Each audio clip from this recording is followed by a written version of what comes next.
আসসালামু আলাইকুম। Welcome to Abid computer academy. কেমন আছেন সবাই?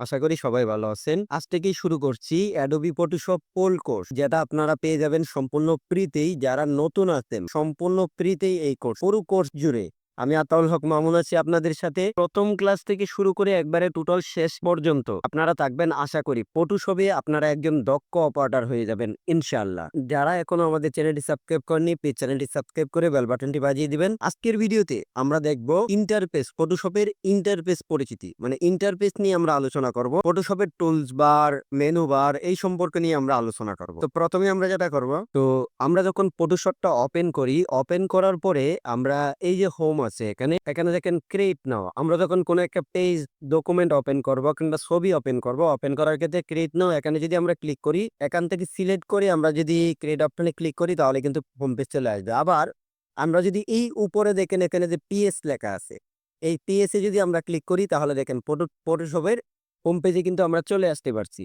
এখন কথা হচ্ছে আমরা পুরা মেনু বার সম্পর্কে আলোচনা করব। এই যে প্রথম যে সিরিয়ালের file, edit, image, layer, type, select, filter, 3D view, ক্লাসিং, উইন্ডোজ, এগুলাকে বলা হচ্ছে মেনু বার। আর নিচে যেগুলা দেখতে পাচ্ছেন এই যে এই পাশে, এগুলাকে বলা হচ্ছে অপশন বার বা কন্ট্রোল বার।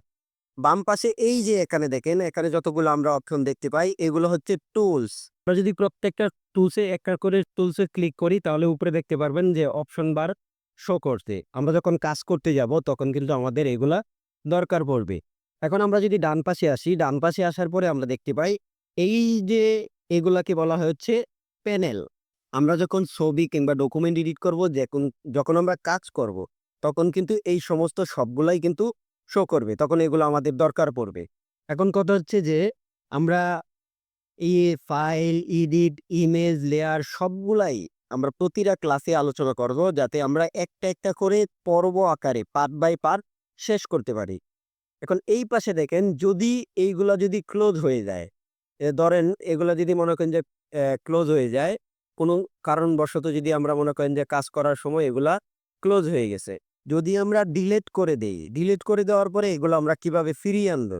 ফিরিয়ে আনার জন্য আমরা যদি উইন্ডোজ অপশনে আসি, উইন্ডোজ অপশনে আসার পরে এখানে দেখতে পারবেন যে 3D অ্যাকশন, ব্রাশ, চ্যানেল, হুম, তারপর এখানে কিন্তু সবগুলা পেয়ে যাবেন আপনারা। যতগুলো আছে এখানে দেখেন, আমরা কাজের সময় লেয়ার দরকার পড়ে, হিস্টোরি দরকার পড়ে। যদি আমি লেয়ারে ক্লিক করি, ক্লিক করার পরে দেখেন এখানে কিন্তু লেয়ারটা ওপেন হয়ে গেছে। আবার যদি আমরা আরেকটাতে ক্লিক করি, ধরেন এই কালারে ক্লিক করলাম, এখানে দেখেন কালার এড হয়ে গেছে। আবার যদি উইন্ডোজে ক্লিক করি, উইন্ডোজে ক্লিক করার পরে যদি আমরা অন্য একটা কিছু আনতে চাই, ধরেন হিস্টোরিটা আনবো, এই যে দেখেন হিস্টোরি, এটা কিন্তু ওপেন হয়ে গেছে। এখন এই প্যানেল এবং হচ্ছে টুলবার, প্যানেল এবং টুলবার আমরা কিন্তু কাস্টমাইজ করে ফটোশপে যেকোনোভাবে ছোট আকারে করে রাখতে পারি, বড় করে রাখতে পারি। এই যে দেখেন প্যানেলের এই কোনায় একটা অপশন আছে, এই অপশনে যদি আমরা ক্লিক করি তাহলে দেখেন এই প্যানেলগুলা কিন্তু এক সিরিয়ালে কিন্তু চলে যেতে। তো এই যে এই পাশে বাম পাশে যে আমরা টুলবার গুলা দেখতে পাই, এই টুলবারের এখানে এই অপশনে যদি আমরা ক্লিক করি তাহলে দেখেন টুলবার কিন্তু এই সিরিয়ালে চলে আসছে। তো প্রত্যেকটা টুলবার কিন্তু যদি আমরা এখান থেকে সিলেক্ট করি তাহলে কিন্তু এভাবে ২ সিরিয়ালে কিন্তু দেখাবে। আর যদি আমরা এখানে ক্লিক করি তাহলে কিন্তু ১ সিরিয়ালে দেখাচ্ছে। এবার আমি আপনাদেরকে দেখাবো, যে জিনিসটা দেখাবো সেটা হচ্ছে ইন্টারফেস। এই যে ফটোশপের ইন্টারফেসটা আছে, এটার যদি আমরা কালার চেঞ্জ করতে চাই, যেকোনো কালার কিন্তু আমরা রাখতে পারি।